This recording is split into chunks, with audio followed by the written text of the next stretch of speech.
ما كان محمد أبا أحد من رجالكم ولكن رسول الله وخاتم النبيين.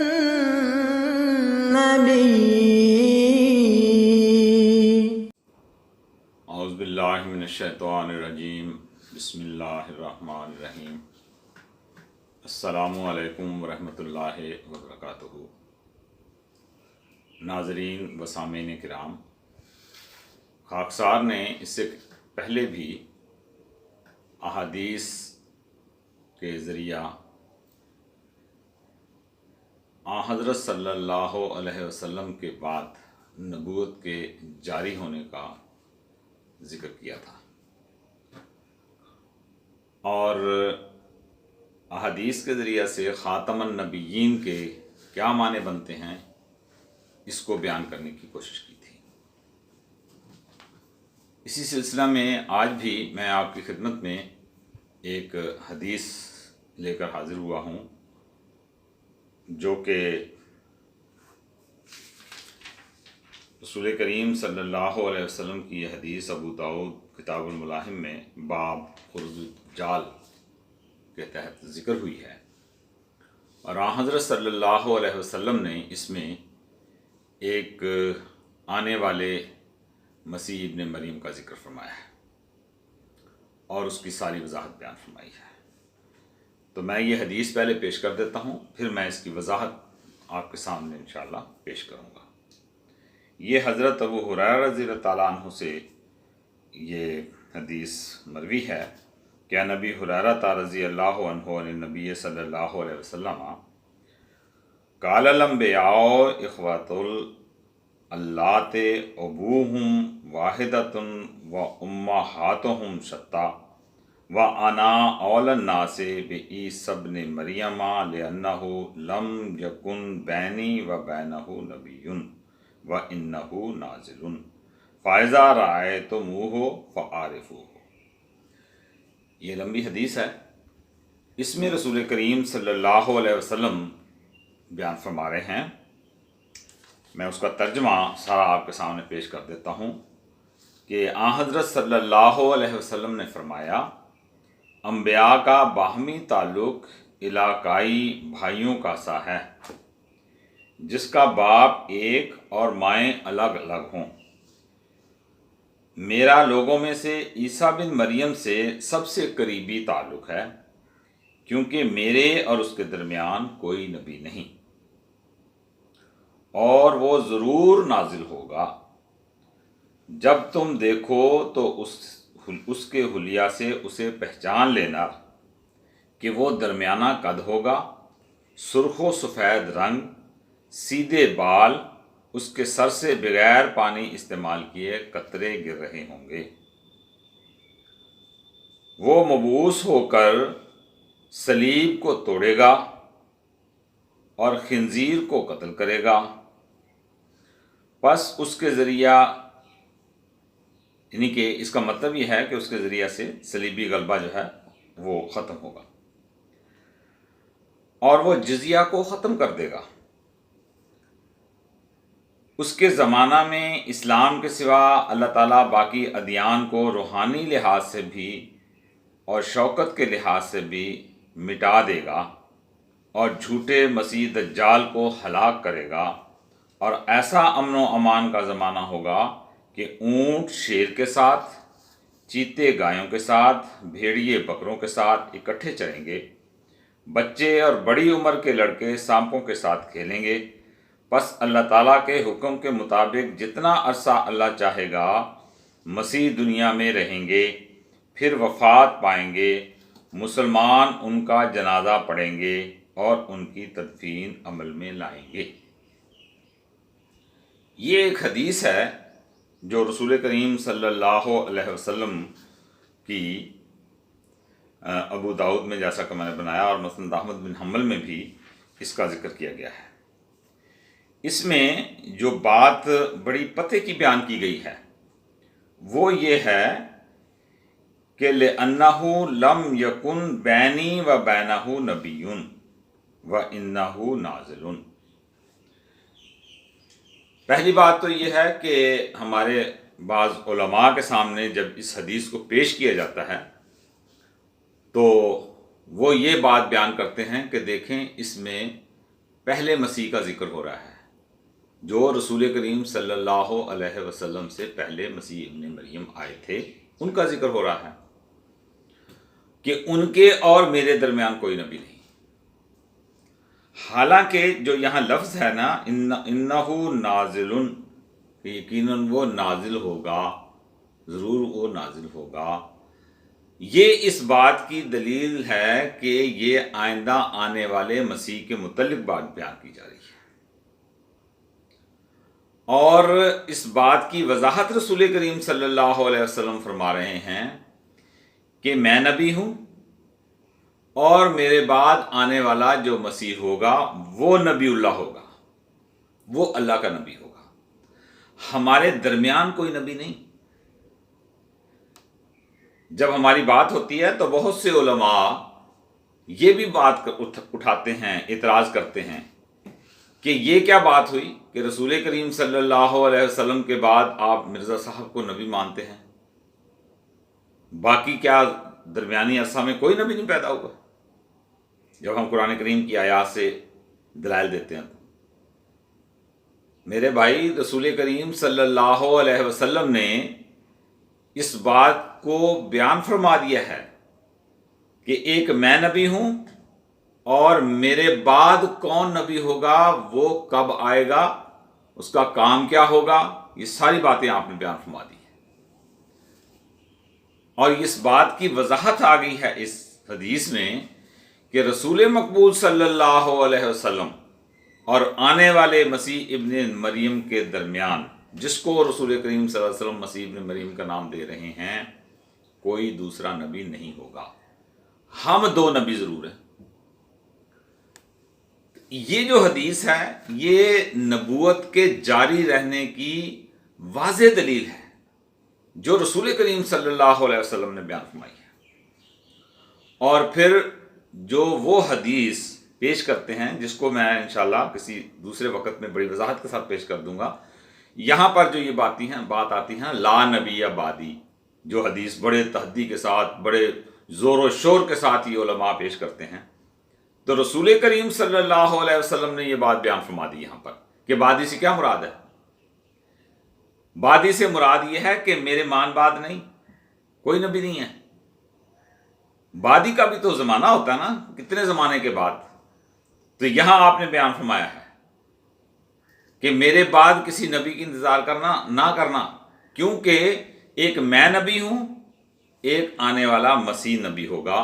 جو نازل ہوگا، ایک چیز۔ دوسری بات یہ ہے کہ جب ہم یہ حدیث پیش کرتے ہیں تو علماء فوری طور پر چلے جاتے ہیں، دیکھیں جی یہ تو عیسیٰ علیہ السلام کے متعلق ہے، جو مسیح ابن مریم رسول کریم صلی اللہ علیہ وسلم سے پہلے پیدا ہوئے تھے، ان کے متعلق یہ آتا ہے کہ وہ نازل ہوں گے۔ اب نازل ہونے میں یہ کہنا کہ وہ آسمان سے اتریں گے، ایسا یہاں کوئی لفظ موجود نہیں ہے، کیونکہ نازلہ میں کوئی ایسا لفظ موجود نہیں ہے جس میں آسمان سے اترنے کے معنی پائے جاتے ہوں۔ بلکہ مجھ کو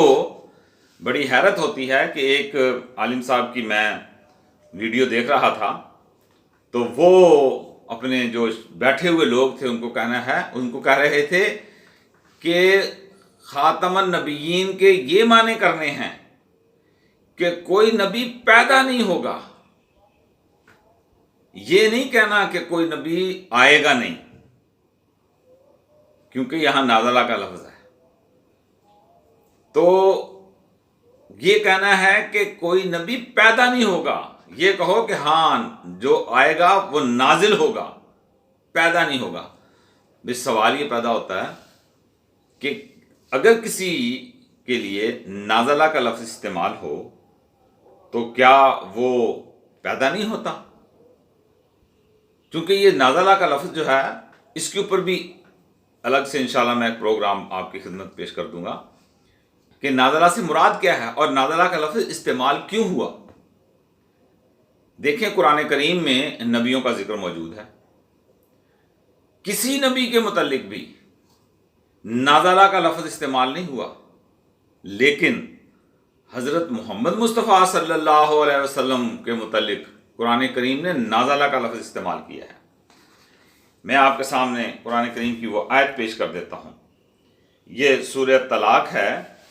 اس کی آیت نمبر ہے 11 اور 12۔ اللہ تعالیٰ کیا فرماتا ہے؟ قد انزل اللہ الیکم ذکر الرسول یتلو علیکم آیات اللہ۔ پھر پڑھ دیتا ہوں، قد انزل اللہ الیکم ذکر الرسول یتلو علیکم آیات اللہ بینات، کہ یقیناً ہم نے تمہاری طرف ایک رسول اتارا ہے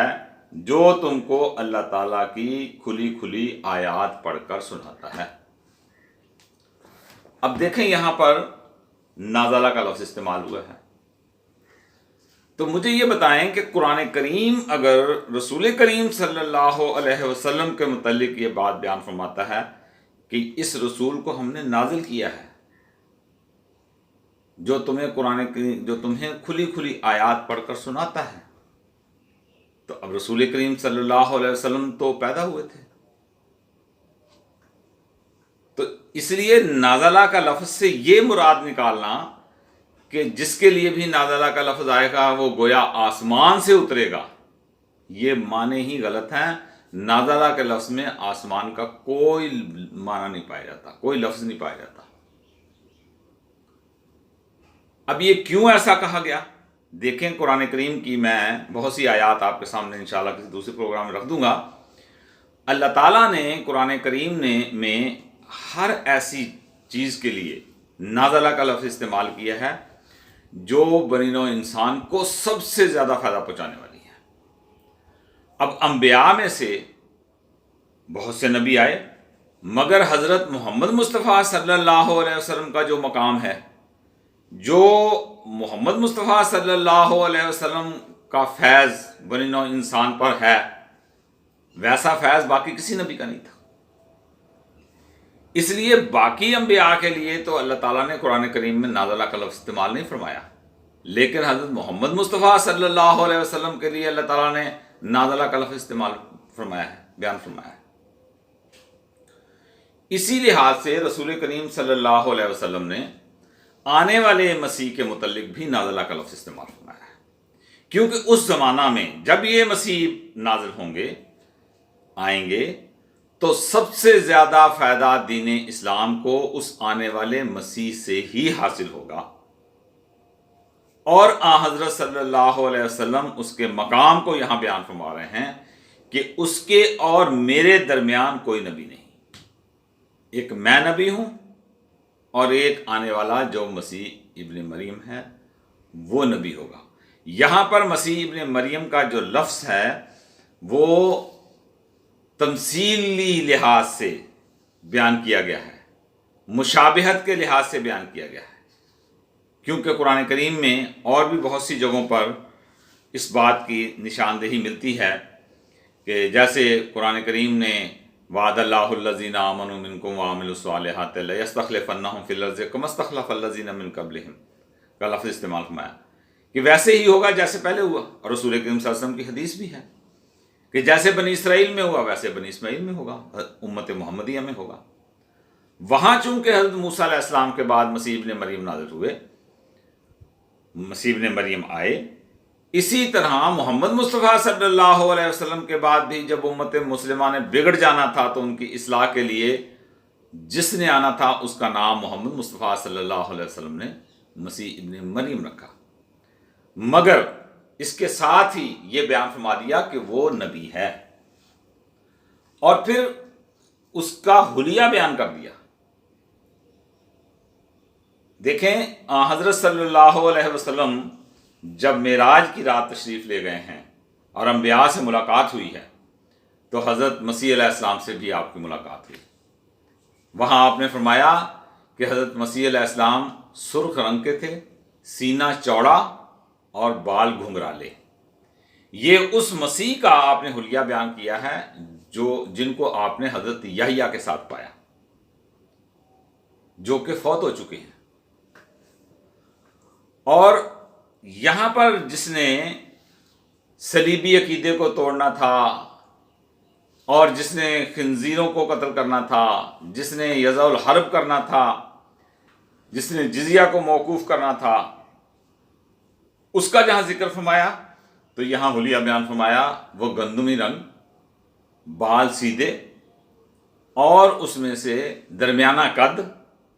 اور اس میں سے پانی کے قطرے گرتے ہوں گے، باوجود اس کے کہ اس کا سر میں پانی نہیں پڑا ہوگا، لیکن اس کے بالوں سے پانی کے قطرے گرتے ہوں گے۔ تو وہاں سرخ رنگ ہے، یہاں پر فرمایا گندمی رنگ۔ وہاں سینہ چوڑا، اور ایک قوم کی طرف اشارہ کر کہا زت قوم کی طرح سے ان کا ہوگا حلیہ، ان کا تھا حلیہ تھا، لیکن آنے والے مسیح کے متعلق فرمایا کہ وہ گندمی رنگ ہوگا، درمیانہ قد ہوگا، اور بال سیدھے ہوں گے۔ وہاں بال گھنگرالے تھے، یہاں بال سیدھے ہیں۔ یہ دونوں حلیے الگ الگ بیان کر کے رسول کریم صلی اللہ علیہ وسلم نے اس بات کی وضاحت کر دی ہے کہ کہیں پر تم لوگوں کو یہ غلطی نہ لگے کہ جس مسیح کے آنے کا میں ذکر کر رہا ہوں وہ مسیح وہی ہے جو پہلے فوت ہو چکا، کیونکہ فرمایا کہ وہ بال گھنگرالے تھے، سینہ چوڑا، سرخ رنگ تھا۔ آنے والا جو امت محمدیہ میں آئے گا اور جو نبی ہوگا وہ رنگ گندمی، اور بال اس کے سیدھے اور درمیانہ قد، اور اس کے بالوں سے پانی کے قطرے گرتے ہوں گے۔ یہ نشانی اس کی بیان فرمائی۔ کہنے کا مقصد یہ ہے کہ اس حدیث میں بھی رسول کریم صلی اللہ علیہ وسلم نے اس بات کی وضاحت بیان فرما دی ہے کہ لیسا بینی و بینہ نبی، کہ میرے درمیان اور آنے والے مسیح کے درمیان کوئی نبی نہیں، میں نبی ہوں اور وہ نبی ہوگا۔ تو جب حضرت محمد مصطفیٰ صلی اللہ علیہ وسلم آنے والے مسیح کو اور مہدی کو نبی اللہ کا لفظ، نبی کا مقام عطا فرما رہے ہیں، تو کس کا حق بنتا ہے، کون ہوتا ہے کوئی کہنے والا کہ آئندہ کوئی نبی نہیں ہوگا، جبکہ قرآن کریم میں ایسی کوئی آیت نہیں ہے کہ نبوت کا دروازہ بند ہے، نہ کوئی ایسی حدیث ہے کہ آئندہ قیامت تک کوئی نبی نہیں آئے گا۔ رسول کریم صلی اللہ علیہ وسلم جب یہ بیان فرما رہے ہیں کہ میرے اور اس کے درمیان کوئی نبی نہیں، میں نبی ہوں اور وہ نبی ہے، تو لازمی بات ہے کہ آنے والا مسیح اور مہدی جو ہے وہ مقام نبوت پر فائز ہوگا۔ تو یہ جو حدیث ہے جو میں نے آپ کی خدمت پیش کی ہے، یہ حدیث بھی رسول کریم صلی اللہ علیہ وسلم کے بعد آنے والے نبی کا ذکر کرتی ہے، اور ان معنوں کو جو ہم قرآن کریم کی روح سے خاتم النبیین کے بیان کرتے ہیں کہ آپ نبیوں کی مہر ہیں، نہ یہ کہ آپ نبیوں کے ختم کرنے والے ہیں، اس کو یہ آیت بھی علماء کے موقف کو رد کرتی ہے کہ آئندہ ہر قسم کی نبوت کا دروازہ بند ہے۔ انشاءاللہ تعالی اگلی کوئی ایک حدیث لے کر آپ کی خدمت میں پھر حاضر ہوں گا، تب تک کے لیے اجازت دیجیے۔ السلام علیکم ورحمۃ اللہ وبرکاتہ۔